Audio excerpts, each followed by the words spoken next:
And they stay there, and they say yeah.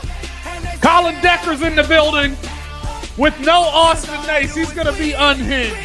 Free Colin Decker.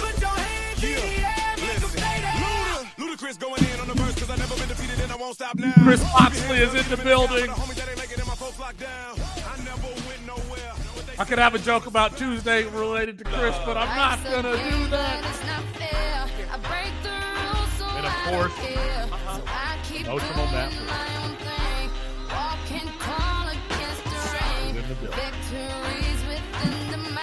Drop a like on the video. Subscribe to the channel. We are here for college fantasy football.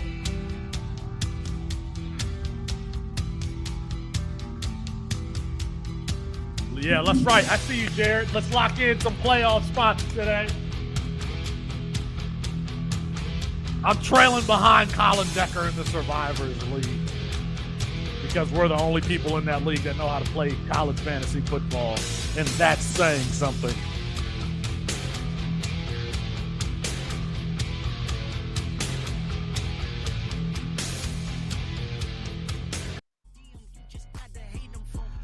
Drop a like on the video. Subscribe to the channel.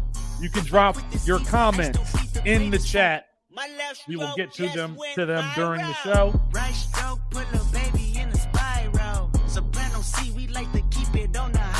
Don't let me forget to play the intro image or somebody else.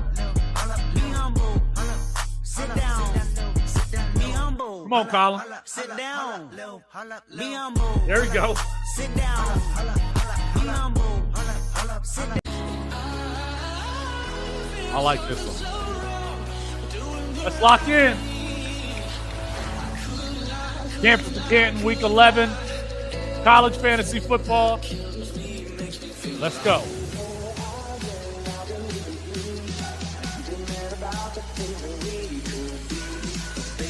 And what's been the greatest year for college fantasy football? Record-setting year.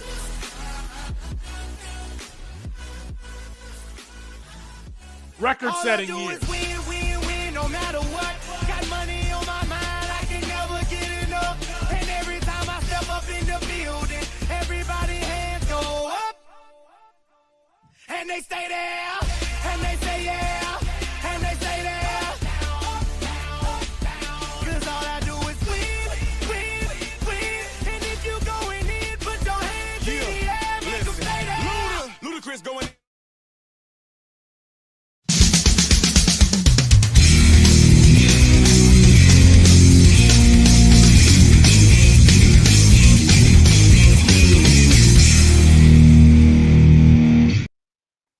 It's Felix Sharp, Colin Decker, Matt Bruning, and Chris Moxley for CampusToCanton.com this morning, getting you ready for Week 11 in college fantasy football. If you wouldn't mind, drop a like on the video, subscribe to the channel. If you have got start-sit questions, you can include them in the chat, and we will get to those questions. Before we get into the rankings, before we get into everything here in college fantasy football for Week 11, Matt, can I ask you, are there any impact games that you're paying attention to as the graphic, covers about 50% of your face? And that's the worst part about this show. That's the only thing I bring to this network is my face. The impact game, I think there's two massive ones, obviously both in the SEC. Ole Miss versus Georgia, I think, is a massive game for both. Technically still allows, if Ole Miss beats Georgia, it allows them to still remain in the playoff race. And then the other one is realistically a play-in game this early in the season, Alabama versus LSU. Just massive games for the college football playoffs. I mean, fantasy-wise, there's a lot of great matchups on the board, including Boise State and Nevada. But if I'm talking impact games for college football, those are the two for me. Alabama going into Tiger Stadium, and LSU, and obviously, again, as well, Georgia versus Ole Miss. Mox, can you do Mr. Wilson for us from Home Improvement and tell us any impact games that could affect the college playoff, the 12-team playoff, any that you're paying attention to today? Yeah, I'll go a little more off the board with BYU heading to Utah. How's that? Good? Perfect. The Holy War, baby.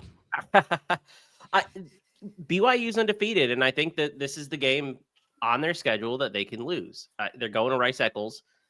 Utah has not been great this year. Are we going to see Isaac Wilson? Are we going to see Brendan Rose? I don't know. Kyle Whittingham's doing his normal QB garbage. I don't know what else to call it. So I think the game has huge playoff implications because BYU's right now the favorite to make it out of the Big 12 just based on how they've done so far. So big game. And I think they're going to lose, actually, if I had to put my stamp on it. Colin, are you with me on Colorado, Texas Tech today? We're talking about the Big 12. How about Colorado with their top 15 team in the country? They're right on the cusp of it. They could be in the Big 12 championship game. They could win the Big 12 and be in the playoffs. Talk about losses. Chris and Austin lose on Tuesday, and then Colorado's in the playoffs. That everybody would be going crazy. What do you think, Colin, about Colorado potentially being in the Big 12 championship game? Okay. All right. You're muted. I got muted. I got you. That's actually the game I would have picked out too, is the Colorado Texas Tech game. And like Chris highlighted, BYU has a shot to lose this game today, but Colorado's been on a tear. They're ranked 20th. They have a very real shot at getting in the Big 12 title game. And I feel like this game against Texas Tech is just one of those classic games where Texas Tech's going to play really poorly. Colorado's going to play really well. Colorado's going to beat them pretty badly. And then we're going to have to start talking nationally about Colorado in the playoffs. So yeah, that's the game I'm watching. That take. I disagree strongly with that take. I don't know that Colorado's going to lose the game. I think that they probably win, but I don't think Texas Tech plays poorly. It's not easy for teams to go into Lubbock. And I was listening to an interview by Joey McGuire earlier this week. They're ready. And what is it that they do? I forgot. They throw something around on the field. I can't remember what it is. It's not that fish is a hockey thing. Maybe tumbleweed. Hockey picture above Collins got me. No, cowbell is Mississippi State. They throw something around, and now I can't think of it. They were tortillas is what they throw. Tortillas, that's right. It's tortillas. Yeah, There's gonna be tortillas flying all over Lubbock today. I think it's gonna be a close game. But Chris just mentioned this is the game on BYU schedule for them. This is the game on Colorado's schedule that they could lose. I don't think it's easy to go into Lubbock and beat Texas Tech. Baron Morton looks like he's back and healthy. That team's been somewhat good this year. And where's Colorado's weakness? It's a secondary, baby. I think it's going to be a shootout. I just don't think Colorado's going to roll over them. I think Colorado probably wins, but I don't think they roll over Texas Tech. Is it going to be Baron Morton, or is it going to be the freshman today? Is Baron Morton healthy? Does anybody know?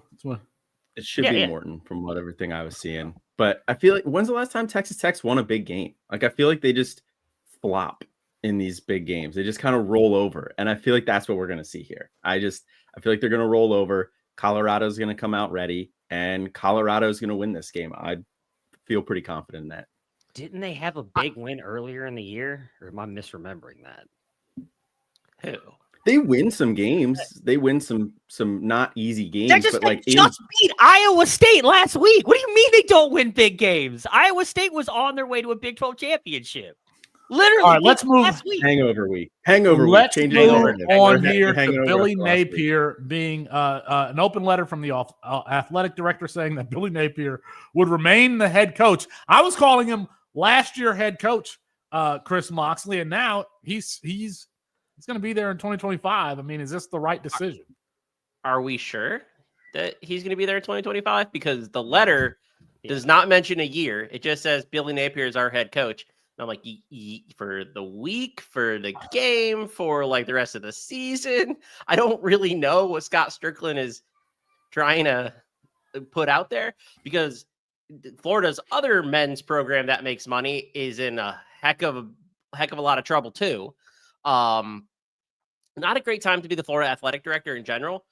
But a good time to be Billy Napier. Really good time to be Billy Napier. This is the biggest vote of confidence you can possibly get coming off this season. So I think it's an attempt to retain DJ Lagway and DJ Wilson. Chris is saying that the letter basically said Billy Napier exists, and we acknowledge his existence. He's not getting fired after this week, I think is what the letter meant to say. Colin, did you take it as a vote of confidence for Billy Napier? And if so, should Billy Napier receive a vote of confidence? Well, we talked about a little bit on campus life this week, Austin and I, and for all things considered, Florida isn't playing as badly as we thought they probably would this year.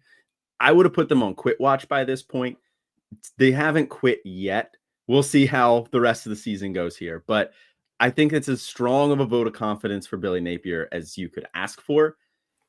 But I don't think it really matters that much because I don't think the AD is going to be there after this year. So I think they're going to just clean house. Like Chris said, their other athletic program is in a tough shape too. Florida sports in general are in a tougher spot than what they're normally used to. So I think they just clean house, bring in a new AD, and Billy Napier is going to be gone. Even though we have to give him a little bit of credit, he is playing and coaching a little bit better than we expected. No, he's not. Let's be honest about this. He's not coaching any better. The best thing that happened to this Florida program was Graham Mertz getting hurt and DJ Lagway stepping in and playing the way that he has. That's why Florida's been in games. That's why Florida has won games. And that's likely why the AD has said, we're not going to fire Billy Napier yet because we don't want likely the highest rated quarterback that we've ever had in our program leaving to go to Texas A&M, like all the rumors are saying. We want him to stick around until we can find someone better to come in and replace Billy Napier in the offseason. That's well, this just means Lane Kiffin said no, right? Is what this that's means? What I would. Yeah, that's what I think. You're probably right. Yeah. Lane Kiffin's name gets mentioned for every single, potential job, but he doesn't seem like he wants to leave Ole Miss. I'll say this. Why? I think we can. Because he's not that good of a coach either. Let's just be honest. His daughter is also enrolled at Ole Miss, and in Succession, when Logan is talking to his kids and he says, "You are not serious people." Yes. That's Lane Kiffin. Lane Kiffin is not serious people. Yeah. I think he would actually even admit that, based on his Twitter activity. Joey Freshwater, not serious people. All right, let's go here to one more thing before we get into the rankings. Jonte Cook is leaving or has left the Texas program. Colin, I feel like Jonte Cook was obviously one of Austin's boys, but really you guys discussed him extensively on campus life from before he was a freshman until now. What is your reaction to Jonte Cook after really taking a back seat to Matthew Golden, Isaiah Bond, and DeAndre Moore, who's a year 1-0, taking a back seat to them and now leaving Texas? Yeah, the DeAndre Moore thing playing over him kind of surprised me a little bit, but yeah, you're right. I mean, we were big fans of Jonte Cook. He just has that skill set that I think translates really well to the NFL if you can get there, if you can get out of your own way. He's that mold of a receiver. He's about like 6'6'1", 185-ish pounds, just a route running technician kind of a guy, but still athletic and create the separation that you want to see at the catch, like before the catch point within the route.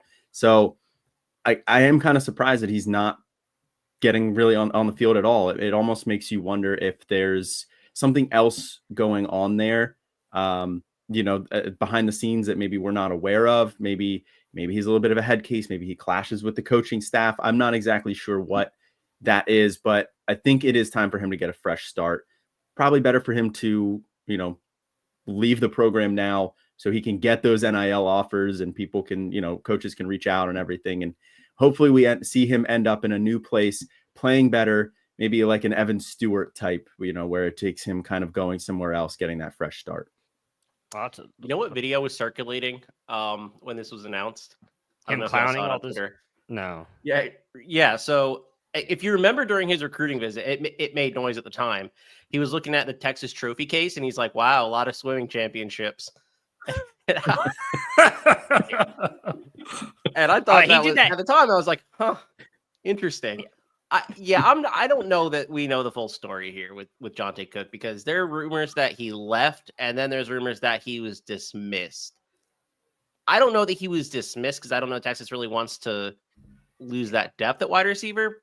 They got a lot of guys though, so I don't know it's a big problem. I would think that they would want to retain Cook. I'm not necessarily surprised that he's leaving though. Especially considering that you've got Arch Manning up next in 2025. Go ahead, Matt. Yeah.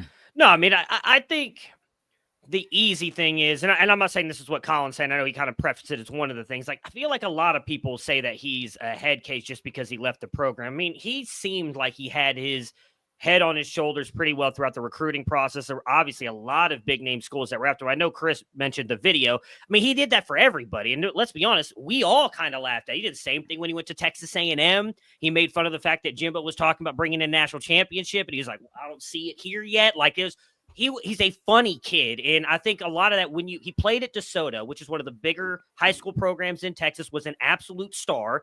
I believe he actually took them to a state championship and helped them win it. Sometimes I think when you're the best player on your team and then you get to a school and you're expecting, I think, to do that, Texas is not just working out. I kind of agree. Maybe he just needs to move on. I mean, he mentioned Evan Stewart. Oregon seemed like we're already sending him stuff like the minute it was announced he was gone. So, like, I don't think he's going to hurt to go anywhere. Maybe he just needs to go somewhere where he's going to be the guy because he hasn't really gotten that opportunity. Now, again, to Colin and Chris's point, maybe it's something going on behind the scenes that we don't. Dear God, don't send him. Don't you think he's the type of player that would he could end up at Colorado? No, because well, I mean, he if could. Deion's I don't know. Still there. That's what I was about to say. I don't think Deion's going to be there anymore. I think, and, me and Austin talked about this on Campus to Canton Live, like legitimately 24 hours before the news even broke, because I thought we talked about him possibly being the guy out of the Texas room. I still think Oregon's a great play. That whole room's clearing out with Trayshawn Holden, Tej Johnson, Evan Stewart. Like, he could legitimately go in there and him and Decorian Moore be the 1 and 2 for that offense. Like, I think that would be a great place. They were very high on him in the recruiting process. So I think wherever he goes, let's just all agree, let's not go to Penn State. Anywhere, most other places, much better for University. You said South somewhere Carolina. Where he'd be the number one. He'd be number one there. He'd be the number one blocking for the. He'd be the number one, the number 2, and probably the number 3 receiver. Imagine how many deep shots Lenore Sellers could hit to Jonte Cook. Everybody's just being a biased homer at the moment. Oh my goodness! Whoa, be professionals, guys. Be professionals, guys. All right, let's get into the rankings here for Week 11. We'll start with the quarterback, John Mateer, back from a bye week. He's at number 1. Shedeur Sanders, Will Howard, Cam Ward, Mattis Maxson, Chandler Morris, Riley Leonard, Haj Malik Williams, Curtis Rourke, Dylan Gabriel, Jackson Dart, Kyle McCord, Ben Woolridge, Quinn Ewers, Jalen Milrow.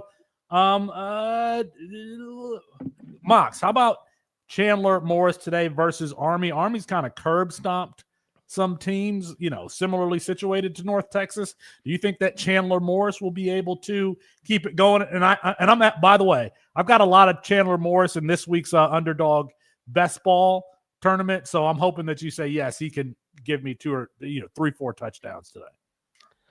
Yeah. The total is like 67 points. So they're expecting this to be a shootout. They don't really run the ball. I mean, at least not really. I think it's going to be a big week for Morris. I think it's going to be a big week for DJ Sheffield. I expect Bryson Daly's back for Army, which really opens this up. I didn't think he was going to play. So the fact that he is in tells me it's probably going to be more of a back and forth game than maybe I initially thought. And it might be not that Army plays at a faster pace, but they looked really bad with Dwayne Coleman in.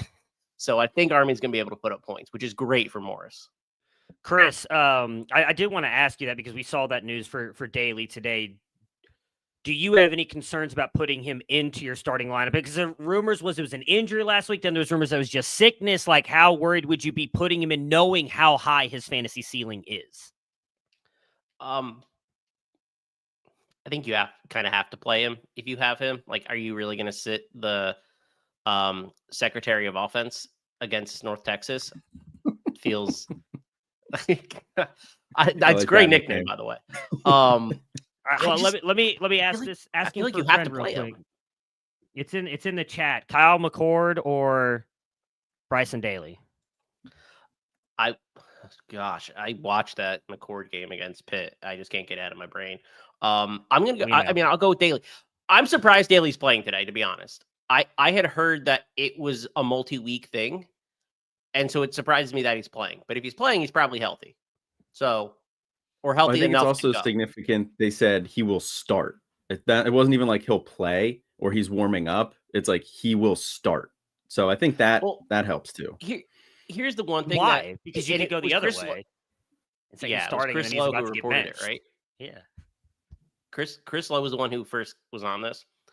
I saw Thamel reported it, and I was like, ugh. Remember when Thamel reported Byron Brown was in, and Byron Brown has a broken leg? What? I don't know. I think he's gonna play, but I think you have to start him. Like, I don't want 5 touchdowns on my bench.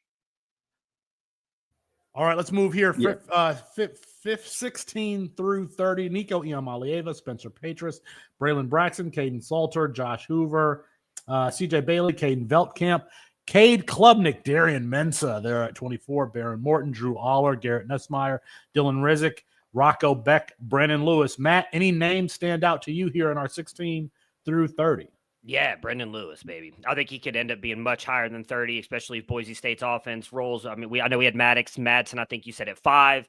That could be a very high scoring game. I think Brendan Lewis has been, and I've talked about him all year, really good for that Nevada offense. Seems to maybe be getting a little bit healthier, so maybe he'll bring some more rushing upside. So Brendan Lewis, a guy I think could really shoot past that 30 ranking we have him as this week. How about Caden Veltkamp here at what, number 22? Where is he at? 22. I mean, to start the season as the backup to TJ Finley, which he never should have done, and then in the last 3 weeks, 3 touchdowns, 3 touchdowns, 3 touchdowns. Also doing it on the ground. He's got 2 rushing touchdowns in the last 3 weeks. After Caden Veltkamp led that comeback in the bowl game last year, he should have been the starter. Obviously, familiarity with the system, but he is the starter now. So, Western Kentucky doing what we kind of expect them to do offensively. I would be starting Caden Veltkamp. Colin, you got faith in your boy Drew Aller today? At 26, I think it's easy to see a path for him to be the 26th ranked quarterback this week. But I have Drew Aller in a couple of leagues, and I'm probably not starting him. I mean, it's just tough to trust them. They just don't throw the ball a ton. The explosive plays were there early in the year. We haven't really seen that many explosive plays in the pass game lately. He has been using his legs more, which does help the fantasy numbers a little bit, but he hasn't really been getting any rushing touchdowns. So I think he'll be a fine play this week. Like if you're monitoring Jordan McLeod, who I think they play at like 3:30. And I haven't really seen either way whether McLeod's going to play, and you need a late game option. I think Drew Allar's okay. This is a conversation for another day, but I think if you're an elite offensive, if you're a quarterback, you can't go to Penn State. You can't go to Penn State. You can't go to Michigan. Like, it's just, you do yourself a disservice on your future projections if you go to one of these programs, because, Penn State might have the elite quarterback. What was the guy's name who got drafted by the Jets? I forgot his name. He was the last Hackenberg. Yeah, Hackenberg. Yeah, sometimes, and it's funny because it's not like Penn State has had terrible wide receivers. Parker Washington, Allen Robinson, the dude who's got drafted by the Redskins. Yeah, Chris Godwin, another one. Yeah, Jahan Dotson. But they don't seem to be able to mesh it to get those ships are crossing in the night. They don't seem to have everything at the same time. And, I was on a show earlier or last week. They said, what should James Franklin do? I said he should get in a time machine, go back to the offseason and recruit a wide receiver of consequence, because you can't just play keep away versus every team in the country. All right, let's move. Did everyone not see that coming, by the way? Of course we did. Yeah, Julian Fleming, getting Julian Fleming. What do you expect Julian Fleming to do? He did nothing at Ohio.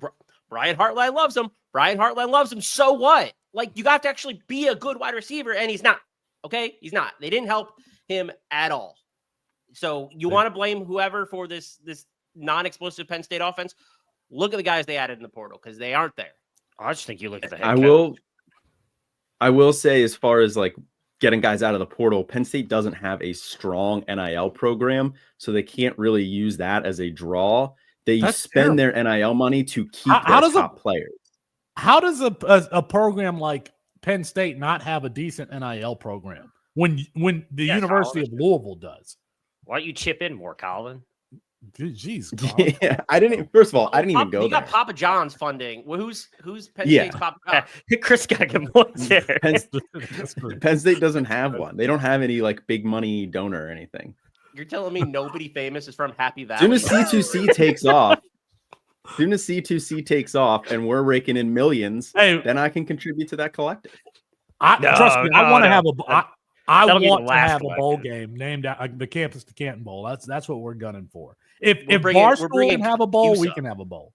Exactly. I agree CUSA. with Chris. CUSA. Yeah. If we're gonna donate to any NIL program, it's gonna be someone in the G5. We're gonna help build those bad boys up. That's what we're gonna do. Penn State. Oh, get we out should partner with Pitbull at FIU. They really need money. there we go. They do not There have we any go. money. Not only the worldwide leader, All we got the That's worldwide here for college football 11, leader. Dylan Sampson, Trey Stewart, AJ Turner, Makai Hughes, RJ Harvey, Taj Brooks, Ishmael Made, Damian Martinez at 8 right here. Jeremiah Love, Phil Maffa, Caden Durham, Noah Whittington, Elijah Young, Jordan James, Desmond Reed. Mox, do you believe in Damian Martinez, who's been splitting time with Mark Fletcher there in the backfield?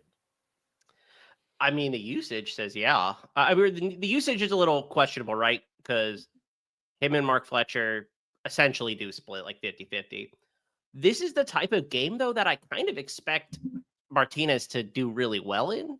I don't know that he has a huge ceiling. Like, I think guys around him have a higher ceiling, but I think he has a good floor. Like, I think he'll score a touchdown. I think he'll get between like 60 and 120 yards. Like, that'll do it for you. Wasn't a great matchup against Duke last week, but that was a really weird game. Like, they trailed for a good chunk of it. Haynes King comes back today for Georgia Tech. I think they're going to just need to salt this one away. And that's how they use Martinez, especially in that Florida State game. So I expect to be closer to that production than I do Duke production. But like Fletcher still exists. So yeah. Fletcher still exists. In Miami seems to be keen on getting Cam Ward the Heisman Trophy. Either they want to get him the Heisman Trophy or they told him in the preseason, hey, we're going to let you do your thing, play your backyard football, throw it 40 times a game, because he's been getting a lot of volume in the passing game. Did y'all see the hit he took at the end of the game last week? Yes, I did. They were up, they were winning, they didn't need him in. He takes a massive shot, fumbles the ball on the goal line, essentially. And I'm like, this is why you pull your quarterback, because you want to win the playoff. You don't really need to win the Heisman. And that was clearly Heisman stuff. So, yeah, they're trying to get him the Heisman.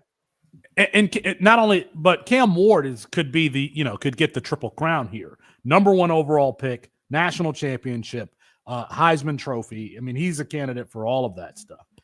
Colin, any players stand out to you here? Our running backs of week 11, 1 through 15. Can I ask you about Caden Durham, the true freshman there at LSU? He's been explosive. He's been a good player, but the volume hasn't necessarily been there. He's had 11 carries in his last game, 21 before that, but then just 12, 7, 6. So, I mean, do you have faith in Caden Durham today?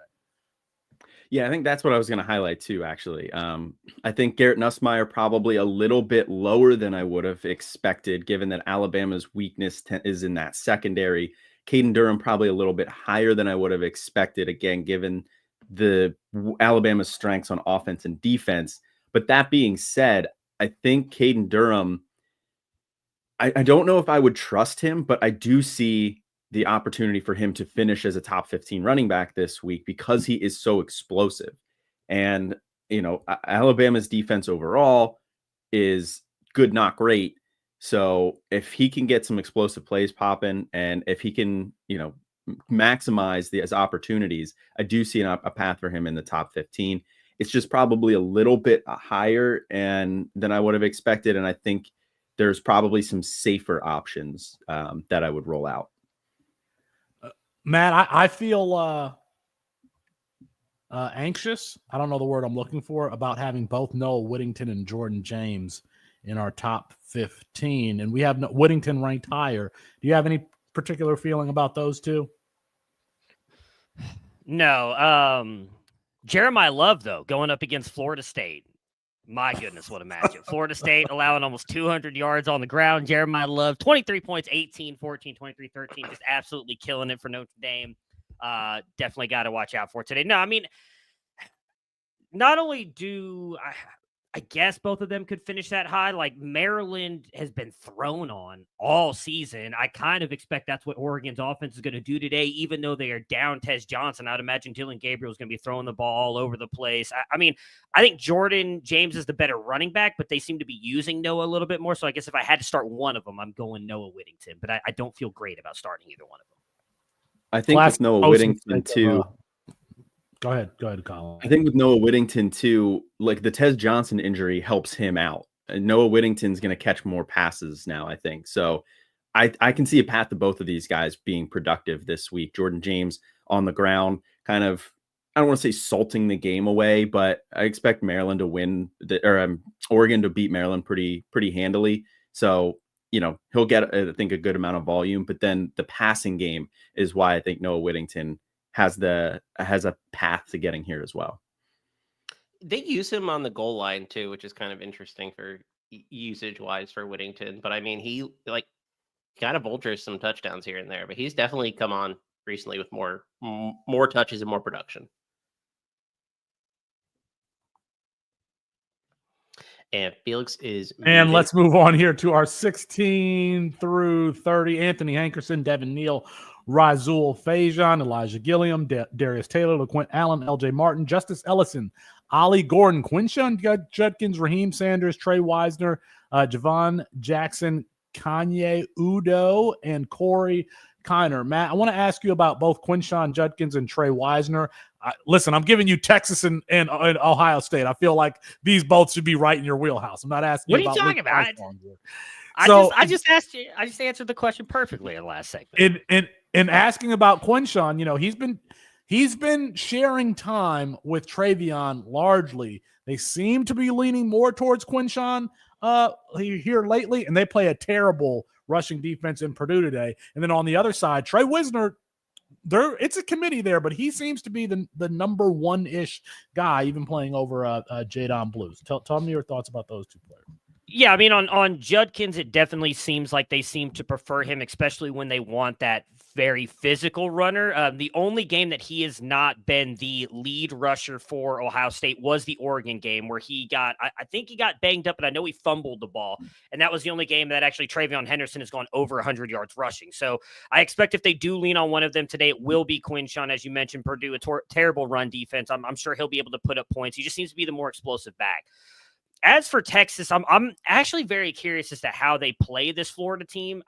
From my viewings and when I've watched Florida, it seems like they're much easier to throw on than run the ball. They need to get this offense going. So I would be very curious to see if Sark actually starts to lean more on Quinn Ewers today to kind of get that team going instead of leaning on Trey Wisner and the running back room. But yeah, I mean, as much as we love Jadon Blue, and as much as I thought the true freshman Jarrett Gibson looked good earlier in the year, they just don't seem to use those guys. They just seem to lean all on Trey Wisner, and I don't think he's that super talented of a back. But, if you're short options, I guess it's not a bad thing to play him today. Should be a good game against Florida. Go ahead, Mox. Yeah, the only note that I wanted to make is that Kyle Monangai would be ranked, but he's out for the game today. He picked up an injury at the very end of the game. I think it's a lower body, but I'm not actually positive what it is. Speaking of which, I don't think we had Bryson Daly ranked because his injury status was just updated. So he would also be included at quarterback for Army, in our top probably 5 to 10 in that range there. All right. I don't know if there are any other players to note on. All right. We are behind it here on a break. So let me here. There we go. All right, we're going to go to break, and then when we come back, we'll go through our underdog plays and the wide receiver and tight end positions. All right, stay right. We'll get to your questions too. We'll be right back.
Big Willie Styles all in it. Getting jiggy with it. Getting jiggy with it.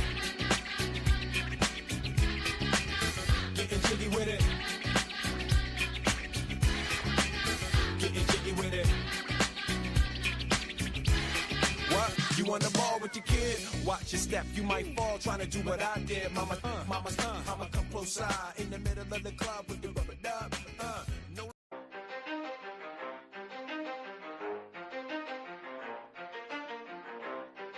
You ready? Let's go.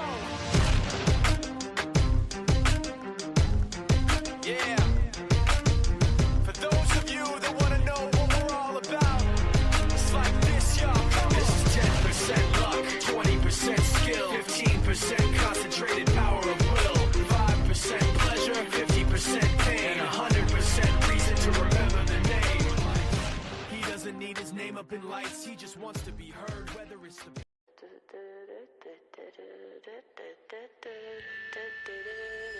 Some legends are told, some turn to dust or to gold, but you will remember me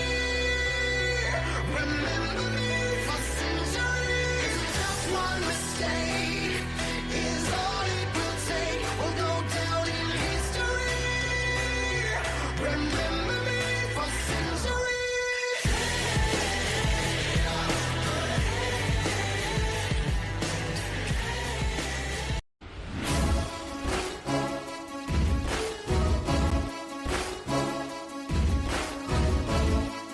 Life's a game, but it's not fair. I break the rules, so I don't care. So I keep doing my own thing. Walking tall against the rain. Victories within the mile. Almost there, don't give up now. Only thing that's on my mind is who's gonna run this town tonight. You are watching Campus to Canton's College Fantasy Pregame Show. If you want to vote for college fantasy football, go ahead and like the video and subscribe to the channel. I'm your host, Felix Sharp. Colin Decker to my right, Chris Moxley down at the bottom, and Matt Bruning down there in the corner. Gentlemen, let's get to some questions here before we get too far out. Floyd Chalk today versus Oregon State, or Kyson Brown versus UCF. Mox, who are you taking between those two? I like Kyson Brown today, actually. This Oregon State team is really weird. I kind of think the wheels have fallen off. I think San Jose State gets it done today, but I hate the what is San Jose State doing at the quarterback position? Like, you have a quarterback who I think is good, and you keep yo-yoing him out. And Emmett Brown, like, I just don't understand the situation. I like I think it's Kyson Brown. I think it's a good matchup. I don't think UCF's defensive line is good. Or the only thing that works on Oregon State is kind of their defensive line. So, Mox, I got to rely on you for this question, too. Rank one of these as a flex. Tylen Hines, Cole Wilson, Matthew Golden, Darrell Robinson. I expect Jordan McLeod to play today, so it would be Cole Wilson. Texas State. That's a really interesting game against ULM. I think ULM is live, despite being like a 9.5, 10-point dog. But I do expect McLeod to play, which gives me a little bit more confidence in Cole Wilson. But we're shoveling it in that one. Kevin asks, is it official that Deion Burks plays today? That's what I'm looking for, but I saw earlier in the week that he was probable to be back for OU today. And if Jackson Arnold is starting, we saw those two have a real connection in the spring game, and we kind of thought that would be a dominant connection here in 2024. Maybe they can get it for the last few games of the season. Brett asks, what injury is Kyle Monangai dealing with? I thought he suffered a concussion versus USC, and they tried to bring him back in. Yeah, he got hit in the head. I don't know that's what's keeping him out. I have heard different things, but he's out, and I don't think it's long term though. Brett, when we go full time, we'll be doing an insider reporting for all of these schools. Bailey over Morton. Is it Bryson? Which Bailey is he talking about? TJ. Yeah, it was by like 4 spots in the rankings. So I imagine I don't have the like projected points pulled up in front of me. I imagine it's probably by 2-3 tenths of a point. I don't think either of them are bad matchups this week. I highlighted at the top of the show. I worry about Texas Tech this week. I feel like it's a letdown spot. But that said, the secondary against Colorado is soft. So if you wanted to roll Morton over Bailey, I do understand that. So a couple things real quick. It is Deion Burks is listed as probable, but the reports are saying that he's likely going to play because it's a big game for Oklahoma.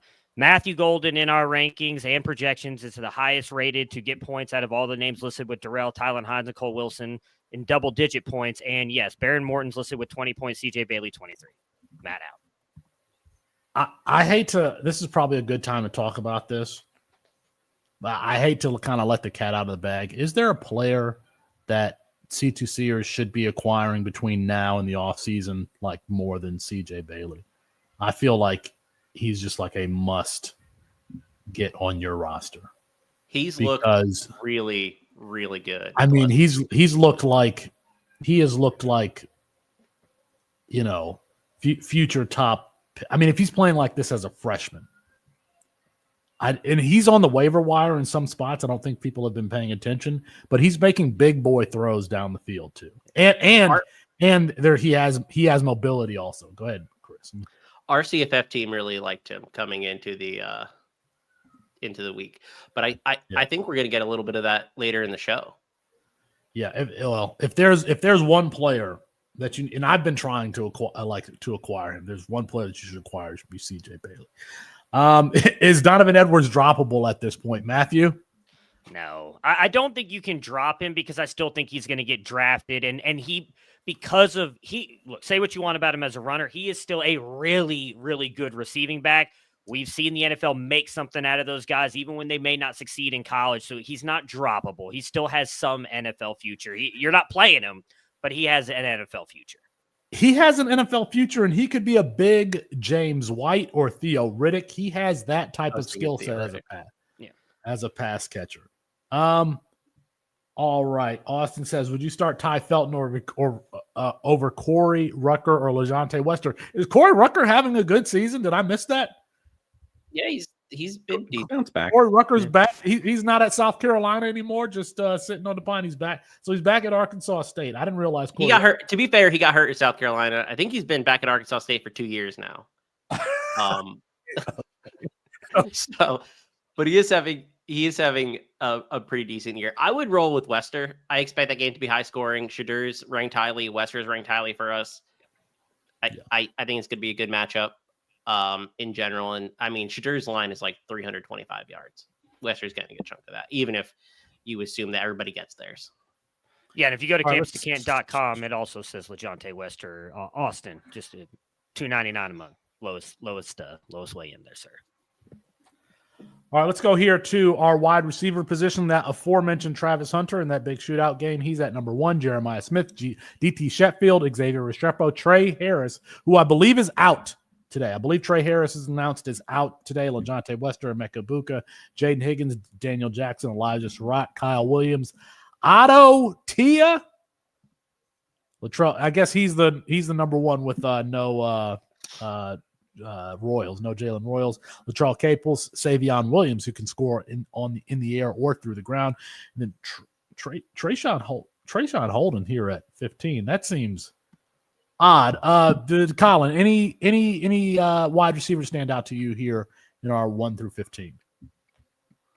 I think I don't hate Travis Hunter at 1 because of the potential that he has every single week. Like, he can just get absolutely peppered with targets.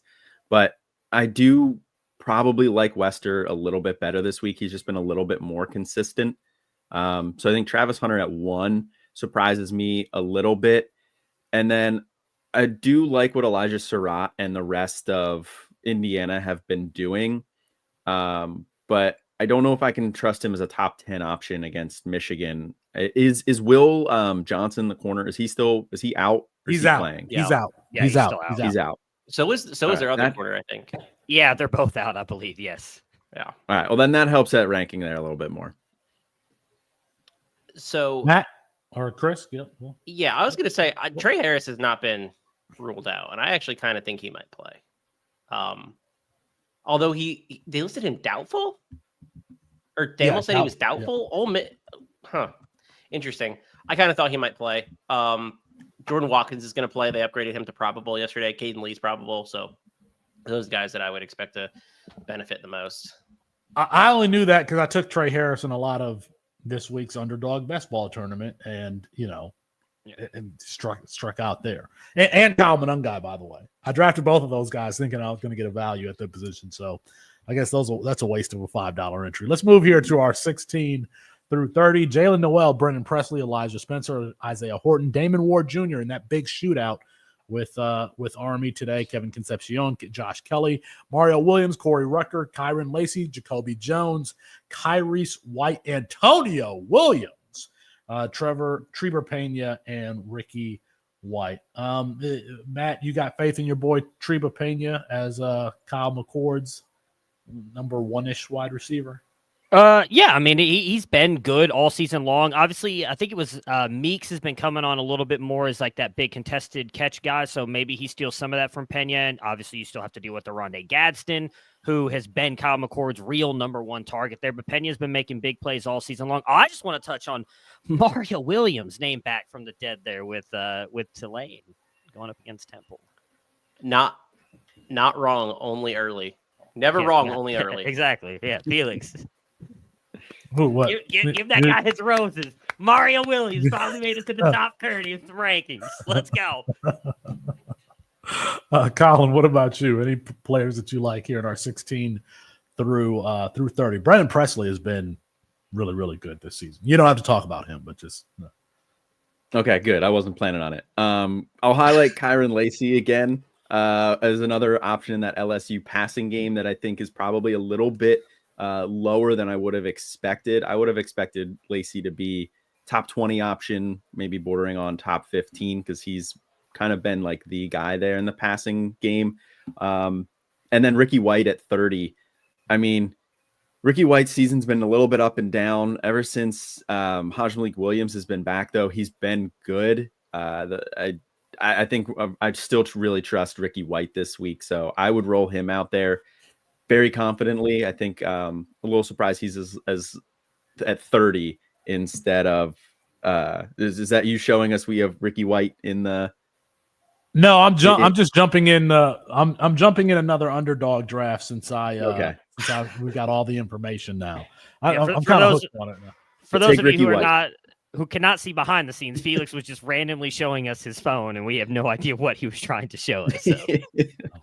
I thought he was trying to show us Ricky White. Yeah. What is the weather forecast for Honolulu today? That's a good question. Aren't you're Chris Moxley? That's Chris Moxley's will. What are you Chris? You're the only person paying attention to that. Why are you asking us that question? Okay, so it is going to be pretty windy. That's what I thought. So two things on Ricky White, which is why he's low. It's always windy on the island. UNLV is traveling out there. But more importantly, Hawaii's defense has been pretty good actually down the stretch. Like they've played way better than they played way better than you think they have. So I'm not sure this game's going to be a shootout either. So I don't know.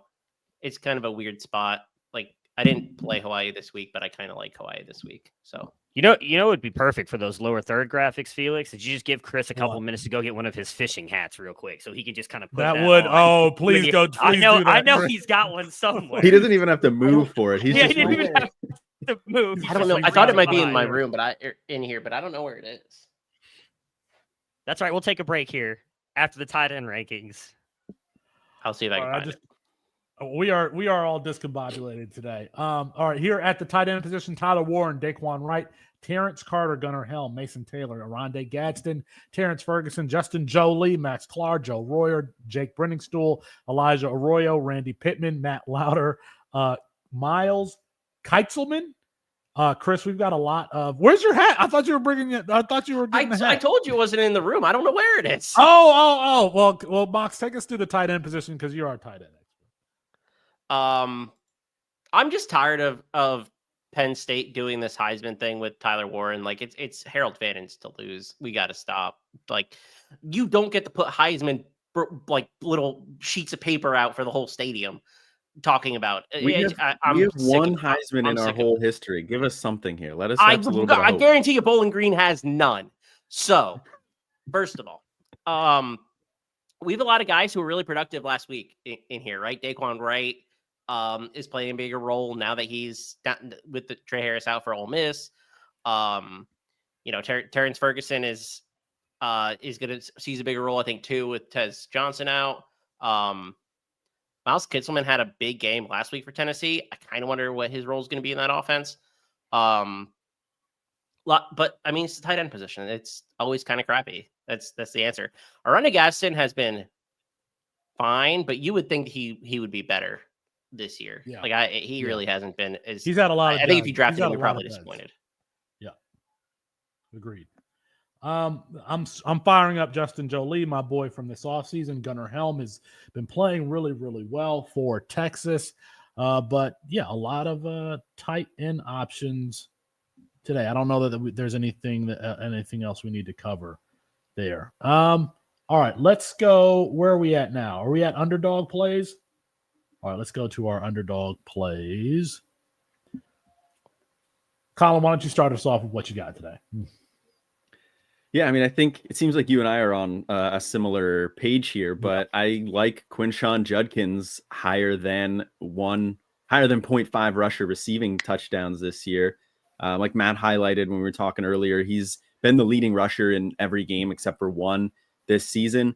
And they get Purdue. Like, I know Ohio State struggled to run the ball a little bit since losing both of their left tackles, but it's Purdue. Like, I feel pretty confident Judkins is going to get into the end zone in this one.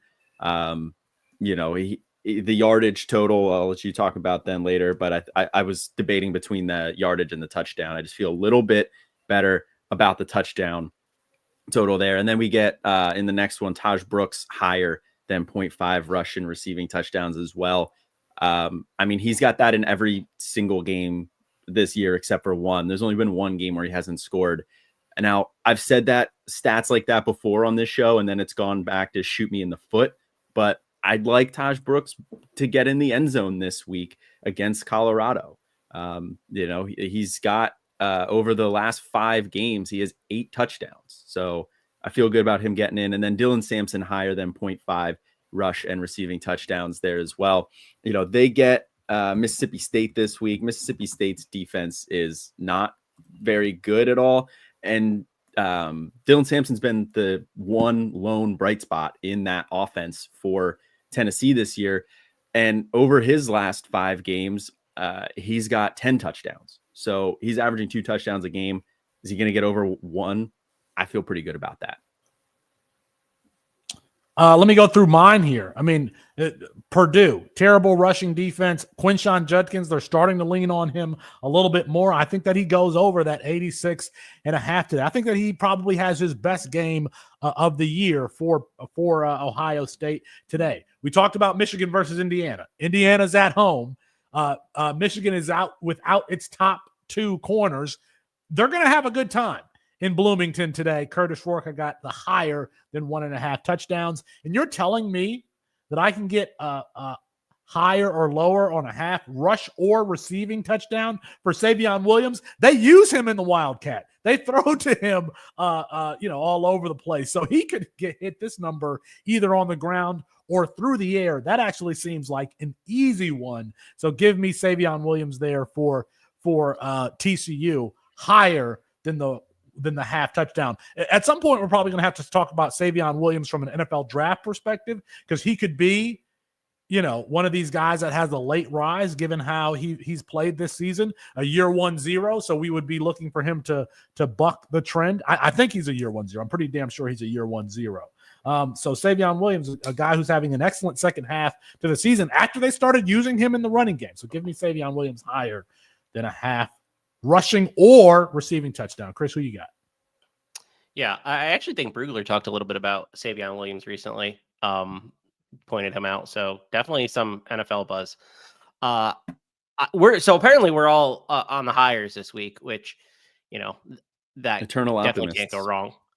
Yeah. I'll start with Deshaun Stribling. This number is so weird to me because he's a key piece in this offense. The total in this game, 67.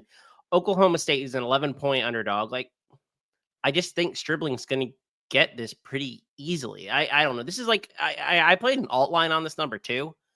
So I don't know. It's hard for me to see a world where Oklahoma State doesn't attempt like 35 to 40 passes, and Stribling's a big enough piece in this offense. Second one, I think is a little more risky because I think this player could get benched. That's Hudson Card higher than 129.5 pass yards. The number is just so low that if you think Purdue as a 38-point underdog, again, right? These teams that are big dogs in high score in games where they're going to need to throw, this number comes up a little short. And I think the number one beneficiary here is Max Clark, and his number is 41.5, I think. So I'm fine with either of those because I just Purdue's gonna have to throw it. I don't know they can get any push on the ground.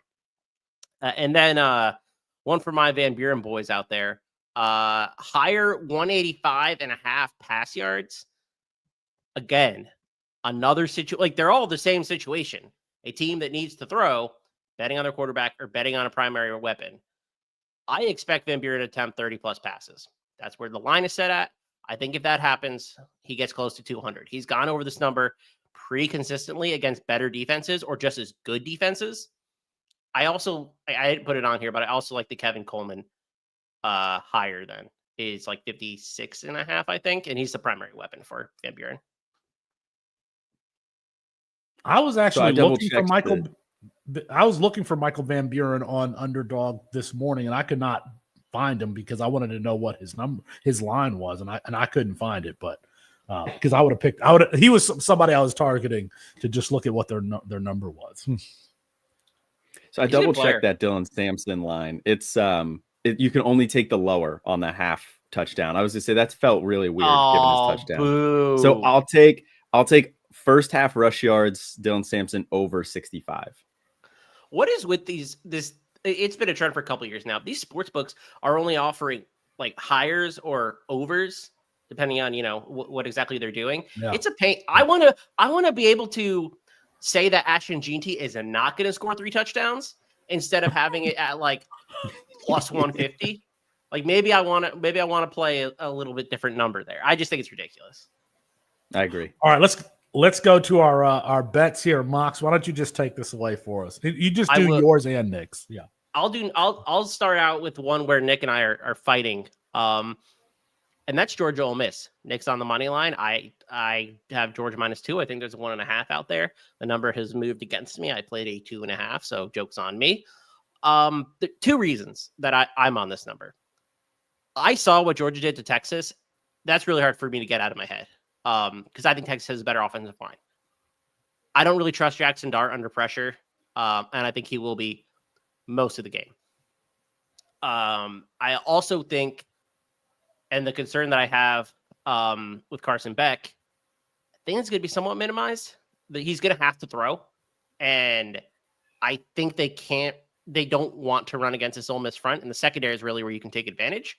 So I think Georgia wins this game. Have you ever seen Lane Kiffin win a big game? Because I haven't.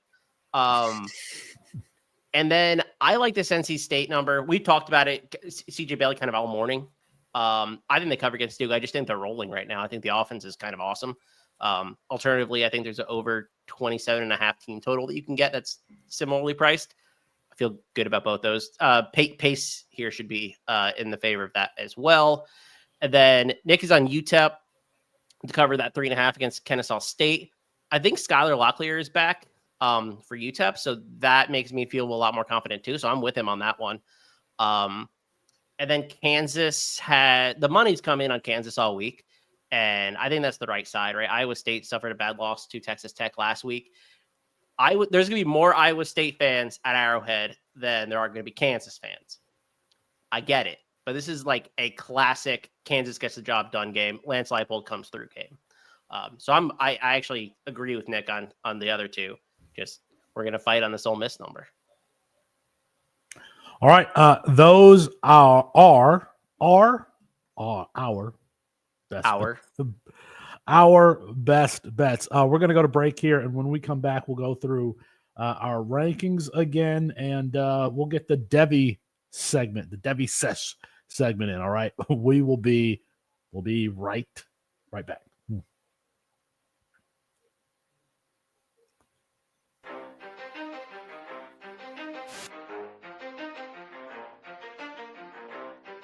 You ready? Let's go. Yeah. For those of you that want to know what we're all about, it's like this, y'all. This is 10% luck, 20% skill, 15% concentrated power of will, 5% pleasure, 50% pain, and 100% reason to remember the name. He doesn't need his name up in lights.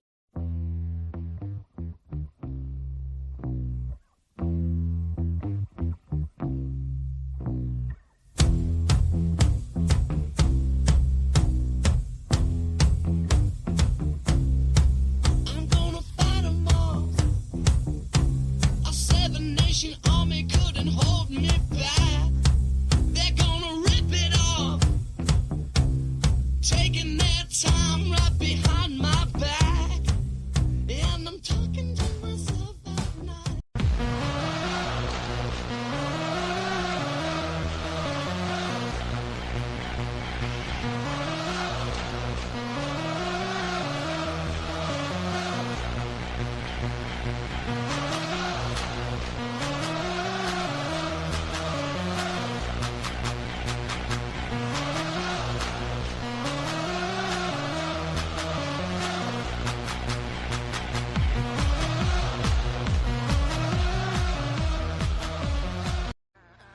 There's nothing I can't do.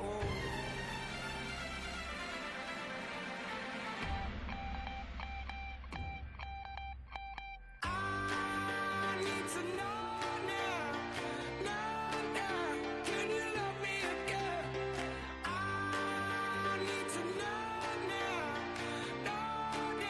can you love me again?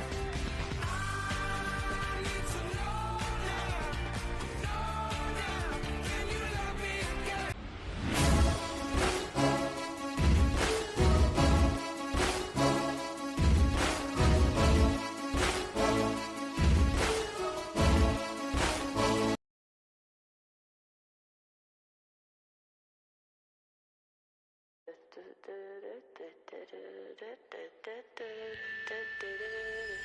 Some legends are told, some just Corey Perry here. but you will remember me. Remember.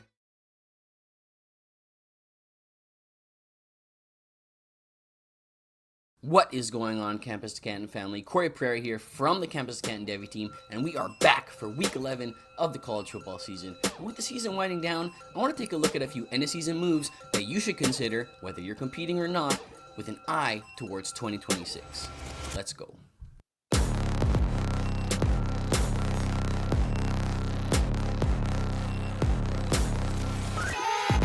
Now, I want to start off with a potential trade target in a quarterback that I was heavily targeting this draft season, and the current leader in passing touchdowns in this freshman class currently, and that's NC State quarterback CJ Bailey, who's really started to settle in nicely ever since taking over in week 4. Not only does he lead this class in passing touchdowns, but he's first in completion percentage with almost 70% and second in passing yards despite playing 3 less games than the current leader, Dylan Raiola from Nebraska. Over the past 3 weeks, he's averaged a 75% completion percentage, almost 300 passing yards a game, and has accounted for 7 touchdowns to just 1 interception. He might be one of the more expensive targets, but sign me up for a true freshman quarterback who will be attached to offensive coordinator Robert Anae's QB-friendly system for the next few years, even if all I end up getting is high-end production on the college side. Now, another couple targets of mine come from the surprising 6-2 Arizona State Sun Devils, and that's quarterback Sam Leavitt and wide receiver Jordan Tyson, both of which have found some unexpected success in this Kenny Dillingham system. The quarterback landscape in Devi gets bleak pretty quickly, but Sam Leavitt continues to be somebody who deserves more attention for the season he's having. good size at 6'2", 200 pounds, can move around a little bit, and provides a legitimate rushing threat with 4 games over 40 yards rushing and 4 touchdowns with 0 fumbles, I might add. But even as a passer, he sports a healthy ADOT with almost 10 yards per target, and he's not making any big-time mistakes. He's playing really well within this system right now. He's also helped see the rebirth of Jordan Tyson, a guy who actually broke year 1-0 over at Colorado, but lost his entire second season to a knee injury. He took a little bit of a ramp up this season, but the 6'1", 195-pound receiver has only had less than 76 yards one time in the past 6 weeks, and has scored 4 touchdowns over the last 4 weeks. He sports a fairly high ADOT at almost 15 yards a target, and is hauling in over 60% of his contested targets, but we always see players with these types of injuries get better in their second year. Now, these two guys can still be had at a pretty reasonable price, but it's only bound to get higher as the offseason continues to progress. Well, now that we're at the end of the season, I want to talk about some extremely deep stash options with low rostership numbers that you could potentially find in the back end of a trade, maybe sitting on your waiver wire, that could be productive for you in 2026 for your C2C teams and might be able to gain Devy value somewhere down the line. Now, at the quarterback position, how about Georgia quarterback Gunnar Stockton? I mean, it was only a year ago that many evaluators were writing off Carson Beck after the Stetson Bennett era, and I want to make sure we don't do the same thing here.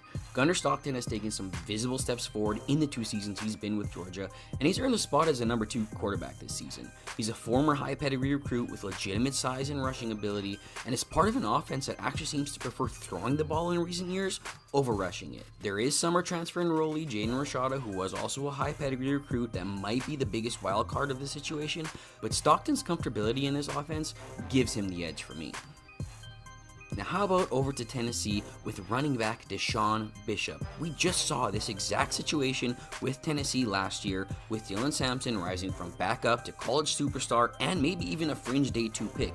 So I actually wonder why I'm not seeing more people stash Deshaun Bishop, who has worked as the clear backup all season long to the tune of 6.9 yards per carry and almost 400 yards of offense. He's 5'11", 200 pounds with good short area quickness, and although he may not have the elite finishing gear, he still has a very similar profile to the types of backs Tennessee has preferred lately.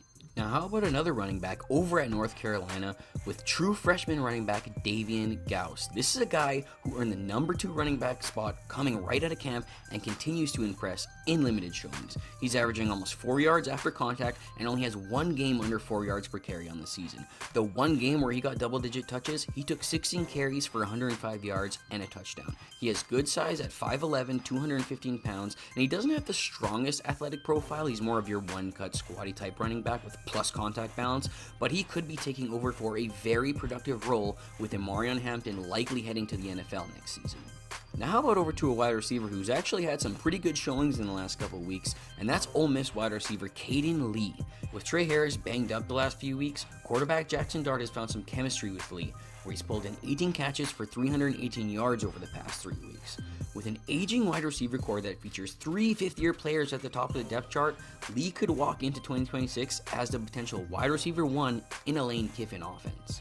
I'm going to be going a little bit deeper with this last one, but I've been pretty impressed with Stanford freshman wide receiver Emmett Mosley V, who has essentially stepped directly into the wide receiver 2 role for Stanford since coming back from injury. In fact, since week 5, Mosley actually has the most receptions in this freshman class and is tied for 2nd in targets.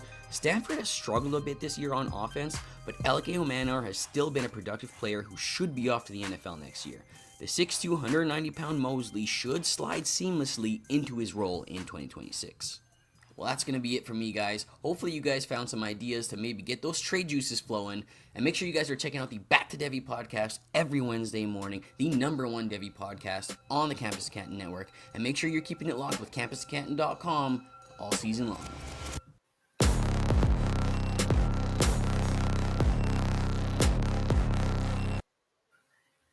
Corey obviously doing a great job with those. We're back. Felix Sharp, Colin Decker, Chris Moxley for CampusToCanton.com's Week 11 college fantasy football pregame show. If you want to support what it is that we're doing to promote college fantasy football, go ahead and like the video and subscribe to the channel. Guys, I think we should get back into the rankings for anybody who was joining late. So let's start here with our quarterbacks 1 through 15. John Mateer, Shadur Sanders, Will Howard, Cam Ward, Maddox Madsen, Chandler Morris, Riley Leonard, Haj Malik Williams, Curtis Rourke, Dylan Gabriel, Jackson Dart, Kyle McCord, Ben Woolridge, Quinn Ewers, Jalen Milroe. Chris, since Matthew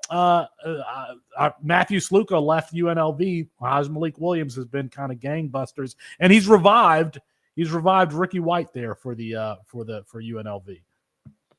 Yeah, he's been good. Sluka couldn't really pass the ball, and Haj Malik Williams can. So definitely opens up your offense when you're able to do that. He's been good on really in the rushing game too. Really solid quarterback coming from Campbell University, which is probably 20 minutes from me. I had not had a chance to see him in person, but he has been very impressive for were they the Rebels? Why is UNLV the Rebels, by the way? I was trying to figure out their nickname when I was saying good for the I don't know that UNLV. I couldn't remember. Yeah, I don't know that one either. They're the running Rebels, right? Pretty sure it's the running Rebels, but I don't know what that has to do with UNLV. Anybody in the chat know why they're called the Rebels? Let us know. Yeah, I just don't Colin, understand the nickname. Colin, who stands out to you in our top 15? Well, I will say, so we did get later news that Bryson Daly, the quarterback for Army, is playing. So I know we had some questions about that in the chat. If you're wondering why we don't see him on the rankings here, it's some late breaking news. Chris, I just wanted to ask you where you would slot Daly in this ranking set now that we know that he is playing. I'm assuming it's top 15. Yeah, top 15. I mean, you have to assume if he's playing, he's probably pretty healthy. Top 15. There's risk, right? There's a lot of risk because we don't really know the extent of his injury. So there's a chance that he gets banged up and Dwayne Coleman comes in. But I think you have to, like I said earlier in the show, right? Let's ask it this way. If you're on the verge of a playoff spot, you're in that 5 or 6 range, and you kind of need the points, would you start Bryson Daly? God, it really depends what my other options are. Like I'd rather start. Here, Jalen I got Milroe. one for you. Real life example in the program in the first round of the playoffs. So need the win here. I have Bryson Daly, Jackson Dart, Baron Morton. Pick one. I think I would. Oh gosh, I think I would play Daly. That's where I have two. So yeah. So the Rebels, by the way, I had to look it up. It's because the school emerging from the shadow of the University of Nevada rebelled against its bigger, older brother to the north, and that is why they are the Rebels. Kind of weird, but your history lesson right here on the Campus to Canton YouTube page. Let's go to our 16 through 30. Nico Iamaleava, Spencer Petras, Braylon Braxton, Caden Salter, Josh Hoover, CJ Bailey, Caden Veltkamp, Cade Klubnik, Darian Mensah, Baron Morton, Drew Aller, Garrett Nussmeyer, Dylan Rizek, Rocco Becht, Brennan Lewis. I love Josh Hoover's offense. I love Josh Hoover, the player, the system, and the surrounding talent with Jack Beck, with Savion Williams.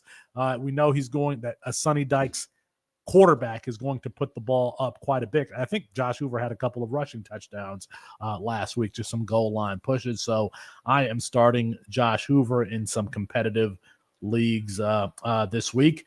Colin, Cade Klubnik and the Clemson Tigers, they're trying to bounce back after taking that whooping from my adopted team, the Louisville Cardinals. How do you feel about Cade Klubnik today versus Virginia Tech? Yeah, I mean, I think this is a bounce back game here for Klubnik and the whole Clemson offense. I mean, Virginia Tech's defense isn't bad, but we've seen Clemson as a whole struggle against teams that are good in Georgia and Louisville and beat up on teams that aren't. So I think they're going to get back on track there in this one against Virginia Tech. I would feel pretty confident starting Klubnik again, given what we've seen throughout the whole rest of the year outside of those two matchups. All right, let's go here to our running back position 1 through 15. Dylan Sampson, Trey Stewart, A.J. Turner, Mekhi Hughes, R.J. Harvey, Taj Brooks, Ishmael Made, Damian Martinez, Jeremiah Love, Phil Maffa, Caden Durham, Noah Whittington, Elijah Young, Jordan James, Desmond Reed. Chris, you pointed out before the season started that Jordan James would be a potential breakout. He's having an okay season, but Noah Whittington has started to emerge here lately. Yeah, I think both are viable though today, right? Big favorites against Maryland. I thought the Maryland defense would be a little bit better. The secondary is really the problem, but I kind of expected the whole unit to be better.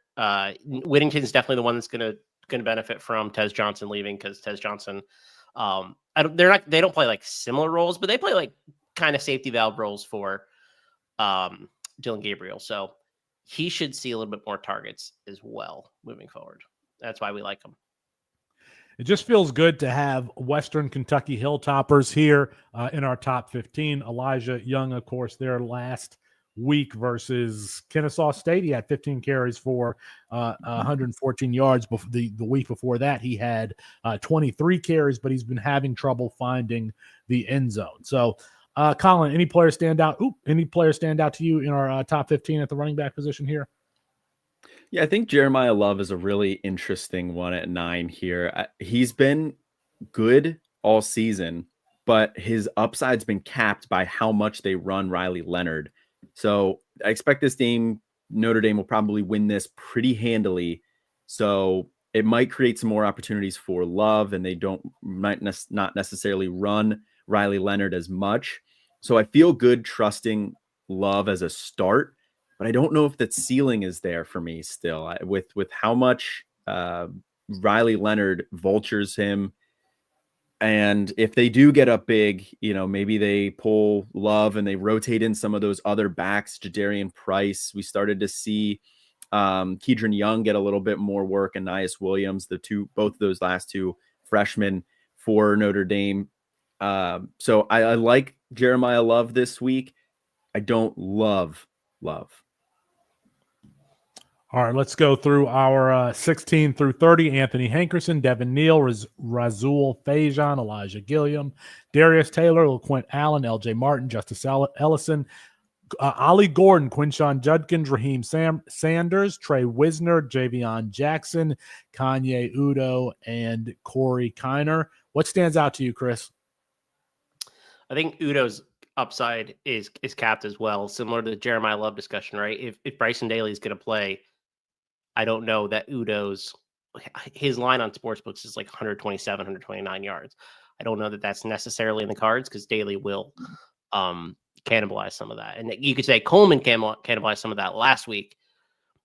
I don't know that that's necessarily true. And Udo also had a late score in that game that kind of made his week look a little bit better. So I think you have to start him, but there are probably a couple better options.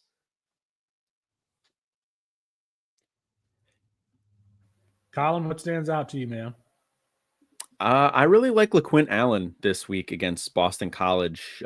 He had a really nice bounce back week last week against Virginia Tech, going for over 120 yards, 3 touchdowns on the ground, 5 catches for 37 yards on 7 targets.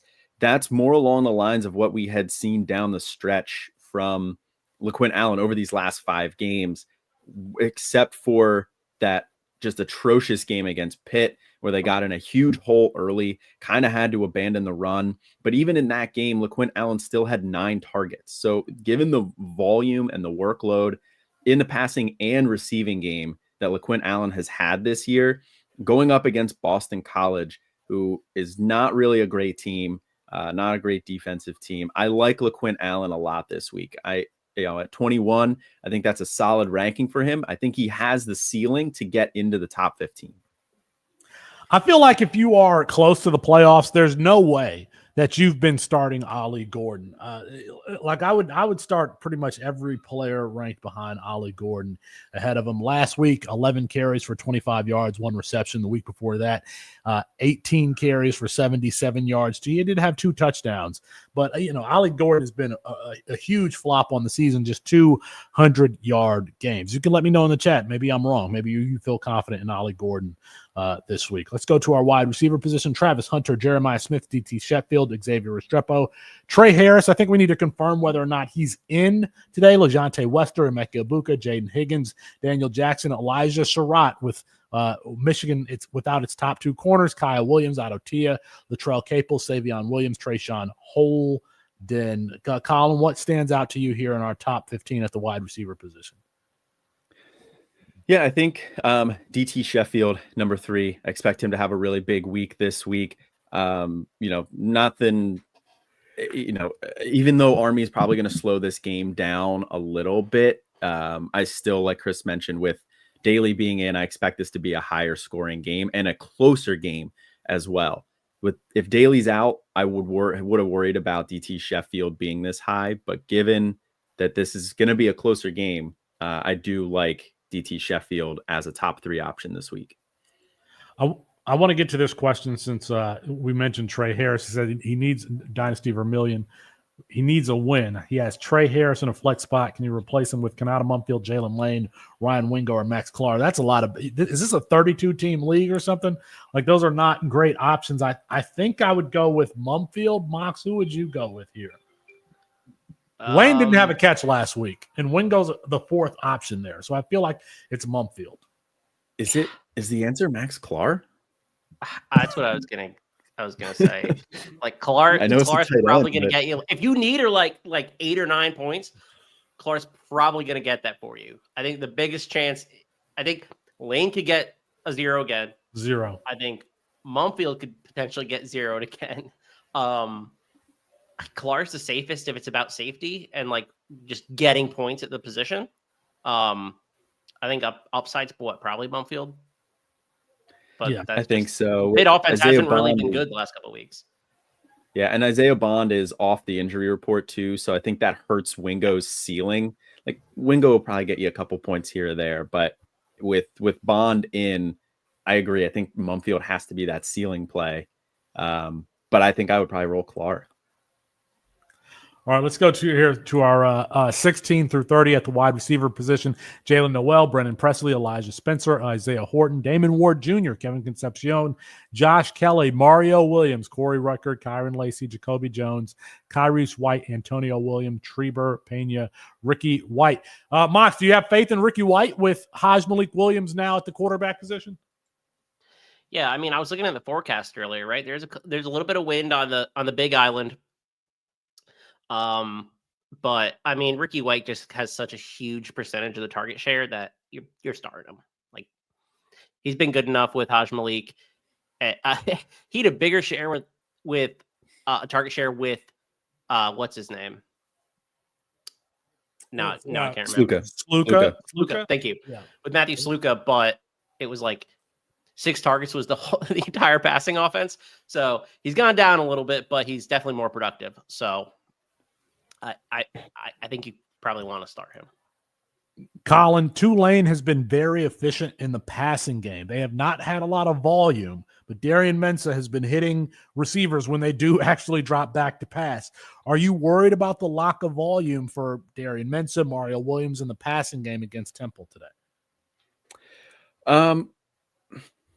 A little bit, because Temple's not a good team at all. I think this sets up to be like a big Mekhi Hughes game.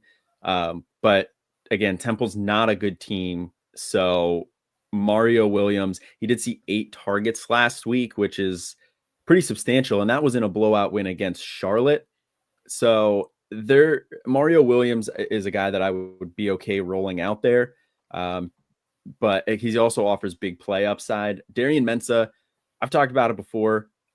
I don't understand the love for Darian Mensah. Yes, he's hyper efficient, but it just the points have not been there because the volume's not there. So Mario Williams, yes. Mensah, no.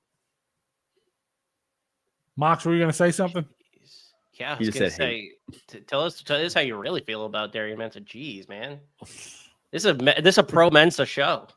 It is a pro Mensah show, and I've heard Colin hate on Darian Mensah subtweeting me on Campus Life. I have heard those. We have a good receiver question in the chat while we wrap. Where is it? Denzel Boston. Oh wait, hold on. Denzel Boston or UAB's Amari Thomas. So Amari Thomas has been really good the last 2 weeks. Sex pest Jalen Kitten is playing a little bit better. But that was Tulsa and USF, and those are two like the worst passing defenses in the country. I know they get who do they have today? UConn. UConn's defense is a little bit better. I think Boston is the safer pick, like the chat was talking about, right? Like I think that's probably true. I don't know. I don't trust UAB at all. I know they played better recently. I just don't trust them. And I hate their quarterback, in case I didn't make that abundantly clear. I think Amari Thomas is a safe option here. I mean, he's over his last 4 games, he averages more than 10 targets a game. So the volume is there, and I think it's going to be there against UConn as well. Again, over the last 4 games too, Amari Thomas, 2 touchdowns, 1 and 1. So he's gotten in the end zone in each of those games. Sorry, I was going to say Boston has Penn State today, right? Yes. At night. Okay, in Happy Valley. I'll go with Amari Thomas. I forgot that's who they were playing. All right, another question here from Jew. Needs 2 out of Mario Williams, Deshaun Stribling, Keyshawn Johnson, and Xavier Henderson. You guys back me up on this. I feel like I would go Henderson 1. Yeah. And maybe Johnson 2, Stribling 3. I still have a problem with the volume for Tulane, so it's hard for me to say, even though Williams is Tulane's number 1 wide receiver. Good Mox, do you have a different opinion on that one?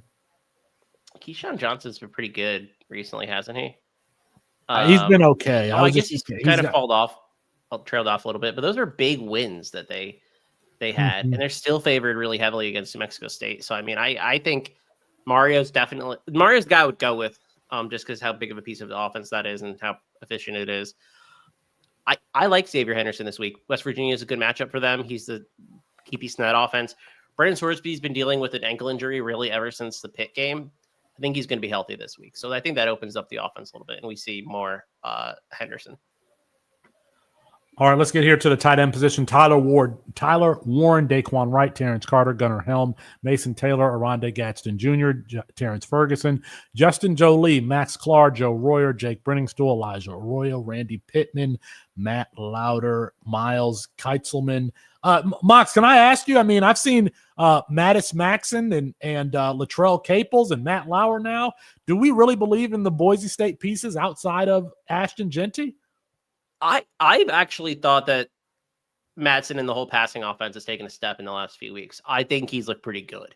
And Genty's not been effective on the ground. I think he's banged up. I really do. Like they're just giving him so much usage, and he's wearing the he looks like a biomechanical machine now with that giant brace on his arm. So yeah, I actually like the passing offense against Nevada. And I think Nevada can keep it interesting enough for the passing game. I don't know, spread's 24. I think Nevada's the right side on that spread, but I still think Nevada can score enough to keep Lauder involved, keep Caples involved, keep Madsen's, production there. I like Boise State's passing offense more than I did probably 3 weeks ago.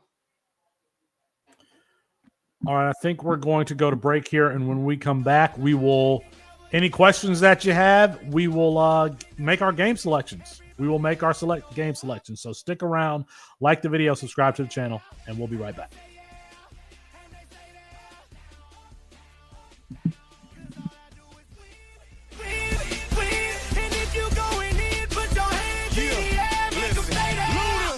Go.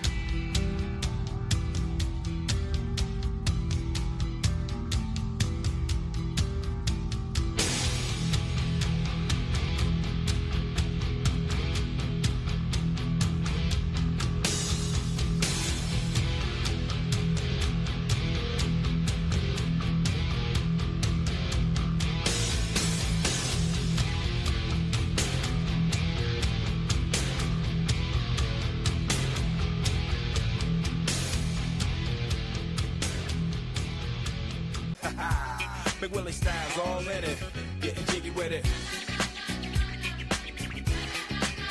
Getting jiggy with it.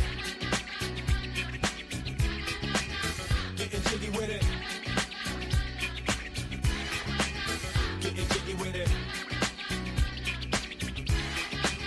You on the ball with your kid? Watch your step, you might fall trying to do what I did. Mama, I'ma come close side in the middle of the club with the rubber. I only came for 2 days of playing, but every time I come, I always wind up staying. This the type of town I can spend a few days in. Miami, the city that keeps the roof blazing. Welcome to Miami. Bienvenido a Miami. Bouncing in the club where the heat is on all night on the beach till the break of dawn. I'm going to Miami. Welcome to Miami. 16-year-old. They check it the time. I got calls calling. The yard check was full. Where's Ollie with them dough?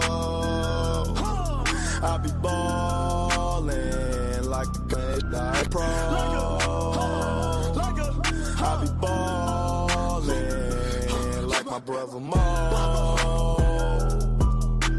Check West, I ain't the mark. Joe, Steph West, stay with the pole. You go around and get pulled. Just gotta hate them folk. If I quit your BM, I still rock Mercedes folk. If I quit this season, I still beat the greatest funk. My left stroke just went viral. Right stroke put a baby in a spiral. Soprano C, we like to keep it on the high note. It's levels to it, you and I know. Tell them be humble. Sit down. Be humble. Sit down. Be humble. Sit down. Be humble. Sit down. Be humble. Sit down. Be humble. Sit down. Be humble. Sit down. Be humble. Sit down. Who that you just gotta hate them folk. If I quit your BM, I still rock Mercedes folk. If I quit this season, I still beat the greatest funk. My left stroke just went viral. Right stroke. It's Felix Sharp, Chris Moxley, and Colin Decker for CampusToCanton.com getting you ready for Week 11 in college fantasy football. Do we have any questions in the chat? We already went through all the questions, so I think it's just game selections, unless I'm missing something, guys. Some injury updates. Yeah. Go ahead, Colin. So Kyle Monangai is out, like we've talked about here. Not really sure exactly what it is. Rumors potentially concussion, potentially not. But either way, he is out. Bryson Daly, the quarterback at Army, is in also, like we've been talking about. And I think that's one of the biggest ones of the day so far, as people are preparing for their playoff matchups or in a playoff matchup. He's a big component of a lot of teams this week. Kyron Drones and Bashil Tootin for Virginia Tech are both game time decisions. I probably am not leaning on starting Drones, but with Tootin, if he goes, I feel good about starting Tootin this week. Haynes King, quarterback at Georgia Tech, is warming up with the starters. So he was reported as a game time decision earlier. It sounds like he's trending towards playing in this one. Deion Burks, the wide receiver for Oklahoma, is probable. This is a player that we have been very high on all season. He's been banged up all season. So maybe we actually get a look at what he can do with Jackson Arnold in this offense this week. Henry Parrish Jr., the running back for Ole Miss, is out for the season, reportedly, or likely out for the season. He's slowed down recently over the past couple of weeks, but he had a big stretch in the middle there. So if you were counting on Henry Parrish, I would not. I would move him to your IR because he sounds like he's done for the rest of the year. And we were talking about the Michigan corners. It does say Jair Hall, the Michigan corner, will be back this week, but Will Johnson, their top guy, is still out. Kevin asked in the chat, Tony Johnson, the Cincinnati wide receiver, or Carnell Tate in DFS today? I think, well, go ahead, Mox. I don't know what the pricing looks like. I assume it's pretty close. I actually really haven't played any DFS this year, but I like Tony Johnson just because I like this Cincinnati passing offense today. I think that they could do really well. And with Carnell Tate, you're looking for basically like one big catch. I would guess that Johnson is coming in at a lower rostership too. So I think there's an edge to be had there. This question from Jim, he asks, Ahmad Hardy at home versus Texas or Trent Walker at home versus San Jose State. Trent Walker is the wide receiver there at Oregon. Mox, you got an opinion on this one? In his last 3 games, 5 receptions for 58 yards, 9 for 88, 7 for 96 there for Oregon State. I like Walker, but mostly because I don't know what the ULM offense is going to do today. Right, Texas State's a tough matchup in terms of game script. Like, I don't think their defense is particularly great, but it is like they're 9.5 point underdogs. So you're dealing with potentially being game scripted out. Although they do rely on Hardy a significant amount. So like the touches will be there. I don't know the production will be there. I like Walker. While we're talking Walker, we had a chat earlier, kind of Walker related. Trent Walker or Daniel Jackson in half point PPR. Jackson getting Rutgers this week, and Jackson is ranked higher in our rankings by a decent amount. I think Jackson was top 15 if I remember correctly. Yeah, so I like Daniel Jackson. He hasn't gotten in the end zone, I think, the last 2 weeks, if I remember correctly, but he's such a big piece of that passing offense. Rutgers is so bagged up on the defensive side of the ball. I mean, double-digit targets for sure. I've actually liked the way that the passing offenses looked for Minnesota, which I didn't expect to say after the start of the season they had. But Brosmer's been good, and Daniel Jackson and Elijah Spencer both played pretty well. So I prefer Jackson, but I understand both sides. All right, let's go on here to our game selections. Let's start with number 4, Miami, a 9-point favorite versus Georgia Tech today. Last I saw, I thought, is this Georgia Tech's homecoming? Is this Georgia Tech's homecoming? Did they make Miami homecoming for Georgia Tech? I thought I saw that. Be a bold call. Mox, who you got? I think Miami covers this number. I don't think Haynes King. I think Haynes King is going. I don't think he's totally healthy. He's like 2 different injuries. One's a shoulder injury. One's a lower body injury. Pretty bad if you're a mobile quarterback. Like, those are the 2 places that you can't get hurt. So I think Miami covers, but they have been playing with fire recently. Despite covering against Duke, that was a wild cover. Yeah, I have a hard time trusting Miami to cover games this year with the way that they've been playing. Every single game feels close. If Haynes King is in, which it sounds like he is, and Travion Cooley also sounds like he's going to be back this week too, the running back for them.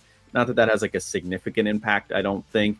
Jamal Haynes has been more the guy there, but with Georgia Tech getting a little bit healthier, I'm still going to take Miami in this one, but I don't feel great about that with the covering because of how many close games they've played.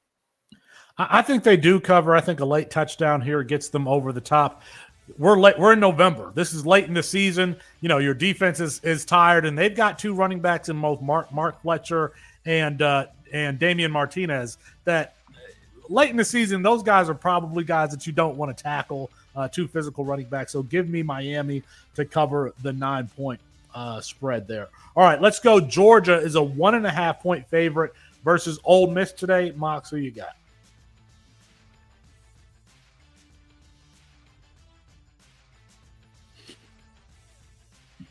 Sorry, I was muted.